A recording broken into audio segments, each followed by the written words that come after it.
छोटे से गांव में सावित्री देवी नाम की एक बुजुर्ग औरत रहती थी। दिल की बहुत साफ और भगवान में अटूट विश्वास रखने वाली। उसके 2 बेटे थे, मोहन और सोहन। मोहन बड़ा बेटा, मेहनती, सीधा सादा, माँ जैसा ही दिल वाला, और सोहन छोटा बेटा, चालाक, लालची और सिर्फ अपने फायदे का सोचने वाला। बेटों की तरह 2 बहुएं थीं। बड़ी बहू सीता बिल्कुल शांत और संस्कारी, और दूसरी तरफ छोटी बहू रानी एक चालाक और लालची। अरे भाभी, आज तो मेरी तबीयत ठीक नहीं लग रही। आप ही जरा खाना बना लीजिए ना, मैं थोड़ी देर आराम कर लूं। ठीक है रानी, तुम आराम कर लो, मैं देख लेती हूँ। अब बस खाना ही तो बनाना है, झट से बन जाएगा। जाओ, आराम करो तुम। अरे छोटी बहू, क्यों इतने बहाने बना रही है? हर समय तबीयत का बहाना बनाकर सारा काम तू बड़ी बहू से करवा लेती है। मैं सब समझती हूँ। क्या अम्मा, आपको तो हर समय मेरी सारी बातें झूठी ही लगती है। आखिर मैं तो इस घर में सबको कांटे की तरह चुभती हूँ। अरे नहीं रानी, तुम ऐसा क्यों सोचती हो? अम्मा की बात का बुरा मत माना करो।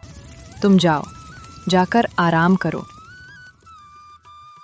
रानी मुंह बनाते हुए अंदर चली जाती है। तभी सावित्री कहती है,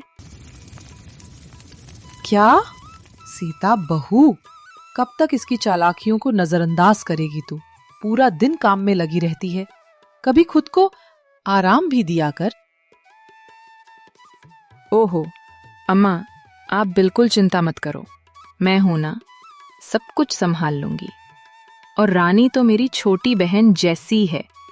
आखिर छोटी बहन के नखरे बड़ी बहनें ही तो उठाती है। सीता की मुस्कान के पीछे थकान छिपी थी, पर उसने कभी किसी से शिकायत नहीं की, कभी नहीं।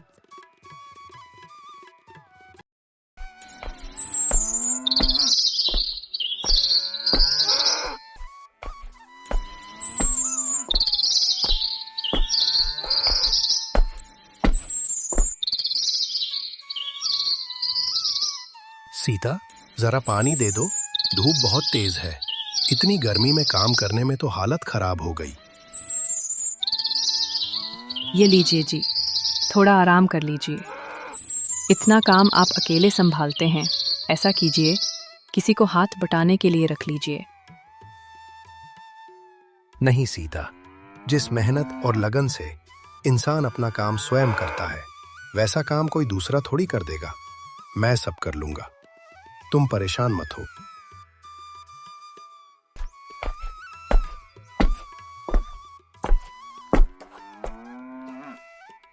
अरे भाई, इतनी मेहनत क्यों करते हो? अगली बार देखना, फसल का आधा हिस्सा तो मेरा भी है ही। पर मेहनत तो आधी भी नहीं करते तुम, सोहन।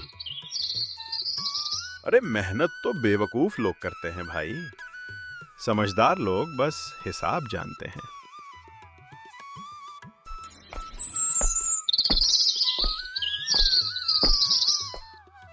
ऐसा कहकर सोहन हंसते हुए वहां से चला जाता है। मोहन और सीता शांत खड़े रह जाते हैं। तभी गांव का एक व्यक्ति मुरारी मोहन के पास आता है।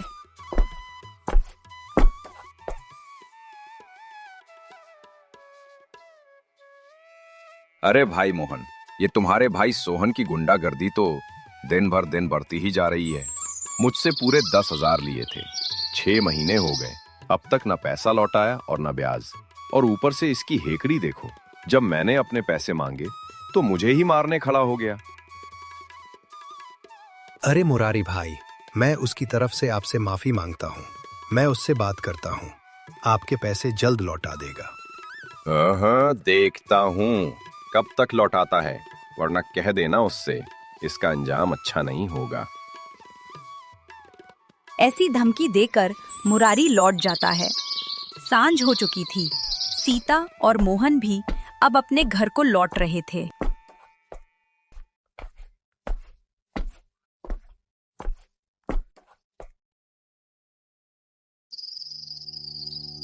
शाम का वक्त था।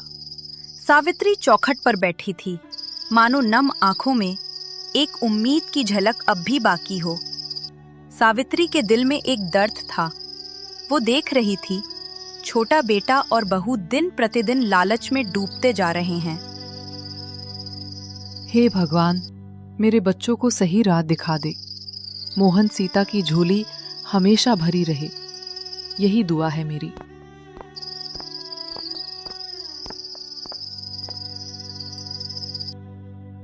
माँ, खेत की फसल तैयार हो गई है।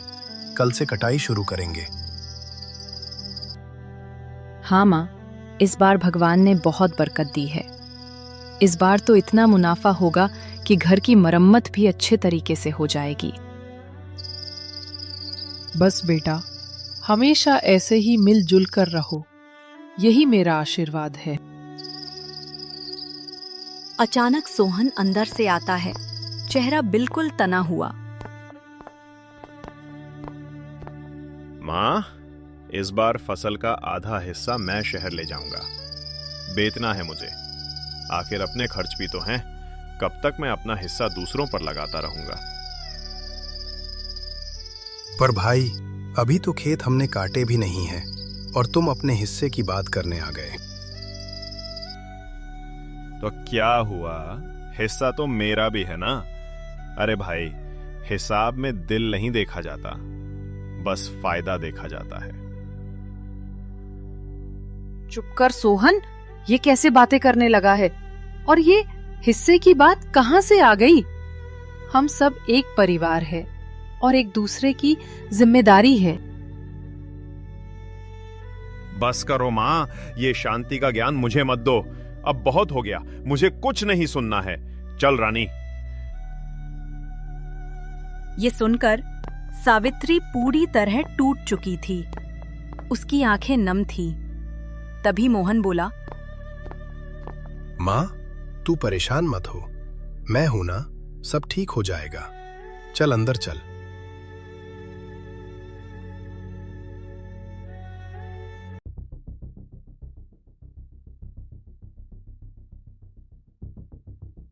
ए जी, सुनते हो? मुझे तो लगता है मोहन भैया ही चाहते हैं कि तुम अपना हिस्सा लो ही ना और सारी जमीन पर उनका कब्जा हो जाए। देखा नहीं कैसे माँ जी को अपने इशारों पर नचाते हैं। तू सही कहती है रानी।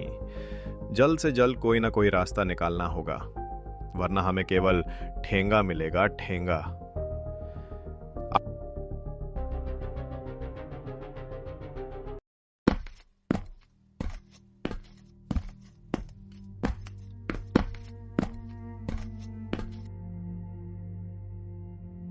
ये लीजिए मोहन भैया, आपकी मेहनत का फल।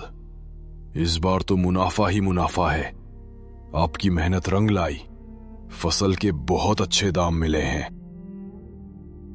ये सुनकर मोहन और उसका परिवार बहुत खुश होते हैं। सभी का मन खुशी से झूम उठता है।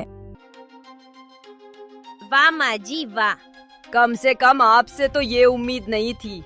आप भी मोहन भैया के साथ मिलकर यही चाहती थी कि इस बार का सारा मुनाफा केवल मोहन भैया ही रखे, है ना? ये कैसी बातें कर रही हो रानी? अम्मा से ऐसे बात मत करो। अरे ओ भाभी, तुम चुप करो, बस बहुत हो गया।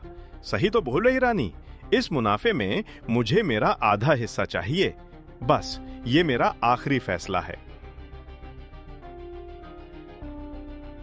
अरे बंद करो तुम लोग झगड़ना।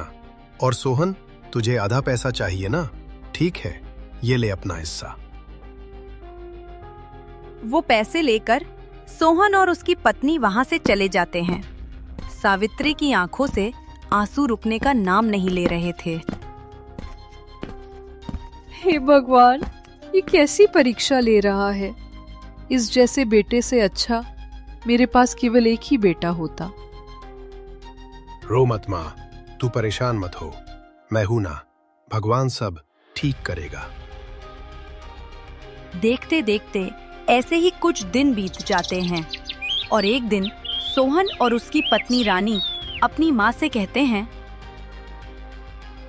ठीक है अम्मा, मैं और रानी शहर जा रहे हैं और यहाँ रखा ही क्या है, रोज रोज की चिक चिक।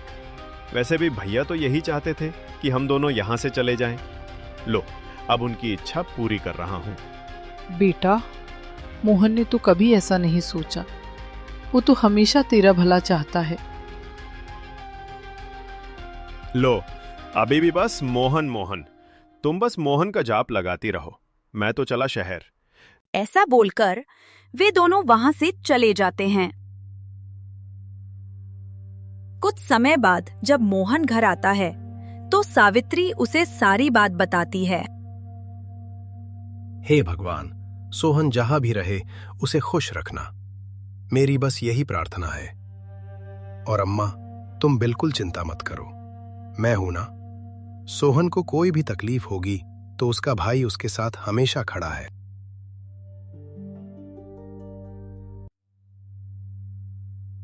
उस दिन सावित्री के दिल का एक टुकड़ा जैसे टूट गया था। मोहन ने सावित्री को तसल्ली दी, लेकिन स्वयं के आंसू न छुपा पाया। ऐसे ही कई महीने बीत गए। समय बीतता गया, पर माँ की पीड़ा नहीं घटी। अब वो बीमार रहने लगी। पर कौन जानता था कि सावित्री के दिल में बरसों से एक राज दबा है। एक दिन अचानक सावित्री अपनी बहू सीता से बोली, सीता, बेटा, जरा सुनो, मेरी एक बात याद रखना, बहुत जरूरी बात है। क्या हुआ माँ? आप कुछ मत बोलिए, आराम कीजिए। हमारी जो बंजर जमीन है ना, तालाब के पास पेड़ के नीचे, वहां मैंने एक संदूक गाड़ रखा है। अगर मुझे कुछ हो गया तो वो संदूक सिर्फ तेरा और मोहन का होगा। उस संदूक के बारे में सोहन को कभी मत बताना। माँ, ये आप कैसी बातें कर रही हैं? आपको कुछ भी नहीं होगा, आप बिल्कुल ठीक हो जाएंगी। फिर ऐसा कभी मत बोलिएगा माँ। नहीं बेटा, अब बुलावा आने वाला है, याद रखना। मेहनत से इंसान कुछ भी कर सकता है, लेकिन लालच इंसान को मुंह के बल गिरा देता है। सीता की आंखों से आंसू छलकने लगते हैं। क्यों कि माँ की आंखें धीरे धीरे बंद हो गईं। सांस थम सी गई। सीता शांत बैठकर माँ को एकटक देखती रही। लेकिन अब उसकी माँ उसे और इस दुनिया को छोड़कर हमेशा के लिए जा चुकी थी।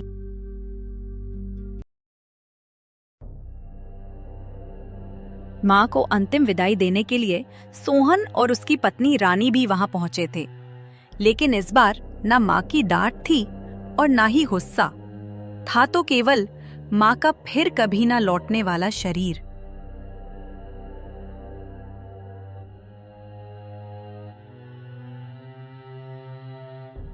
क्या भैया, माँ अगर इतनी बीमार थी तो कम से कम एक खबर ही भेज देते, लेकिन नहीं, तुम तो चाहते ही नहीं थे कि हम माँ को देख पाएं। सोहन, झूठ मत बोलो, मैंने खबर भेजी थी, लेकिन तुम दोनों ने आने से इनकार कर दिया था। अरे बस बस, खूब समझता हूं मैं चालाकियां। ठीक है, अब जो होना था हो गया। अब ये जमीन का हिसाब भी कर लेते हैं। मैंने अपने हिस्से की पूरब की जमीन को बेचने की बात कर ली है और तुम सारी पश्चिम की जमीन ले लो, तालाब के पास की। ये तुम क्या बोल रहे हो सोहन? तालाब के पास की जमीन पर तो खेती करना मुश्किल है। पूरी जमीन बंजर पड़ी है, तुम ऐसा नहीं कर सकते। रहने दो सीता, इसे जो जमीन लेनी है लेने दो। ऐसा बोलकर सोहन और रानी अपने हिस्से की सारी अच्छी जमीन बेचकर शहर चले जाते हैं। माँ के जाने के बाद घर सूना हो गया था। हर कोने में बस उनकी यादों की खुशबू थी, पर उस खुशबू में भी अब दर्द घुल चुका था। कुछ ही देर में घर से बाहर चिल्लाने की आवाज आती है। अरे ओ मोहन भैया, कहाँ है तुम्हारा भाई सोहन? पूरे 1 साल हो गए, ना कर्जा दिया ना ब्याज।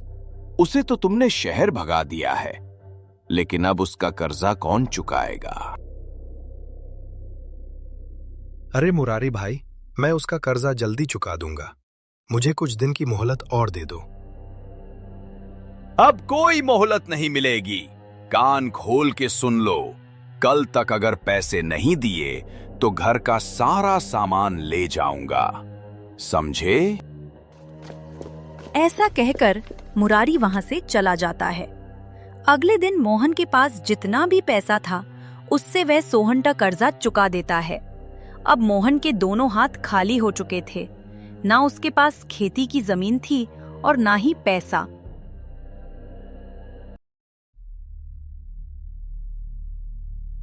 उस शाम मोहन बहुत परेशान था। तभी सीता बोली, ए जे, सुनिए ना, मुझे आपसे एक बहुत जरूरी बात करनी है। क्या बात है सीता? वो मोहन को सारी बात बताती है। मोहन वो सब सुनकर हैरान हो जाता है। सीता, हमें आज रात को ही तालाब के किनारे जाना होगा। उसी रात को सीता और मोहन तालाब के पास वाली जमीन की ओर निकल जाते हैं।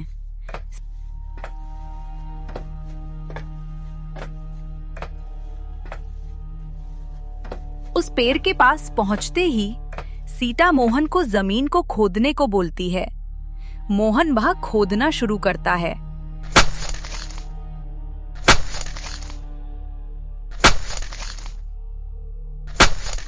कुछ समय बाद उन दोनों को एक बक्सा दिखाई देता है। वह दोनों उस बक्से को खोलते हैं। खोलते ही उसमें एक चिट्ठी मिलती है। मोहन उस चिट्ठी को पढ़ता है। मेरे प्यारे मोहन और सीता, जब तुम ये चिट्ठी पढ़ रहे होगे तब शायद मैं इस दुनिया में नहीं रहूंगी, पर मेरा आशीर्वाद, मेरी दुआएं और मेरा प्यार हमेशा तुम्हारे साथ रहेगा। सीता, तूने मुझे बेटी से बढ़कर सेवा दी। तेरे हाथों का पानी भी अमृत लगता था। मोहन, तू हमेशा अपने दिल की सच्चाई बनाए रखना, चाहे दुनिया कुछ भी कहे। इस बक्से में धन नहीं, मेरी आखिरी यादें और दुआएं बंद हैं। इन्हें संभाल कर रखना, जैसे माँ के आंचल को रखते हैं। और हाँ बेटा, जब भी तुझे मेरी याद आए तो आसमान की ओर देख लेना, मैं वहीं रहूंगी, तेरे सिर पर साया बनकर।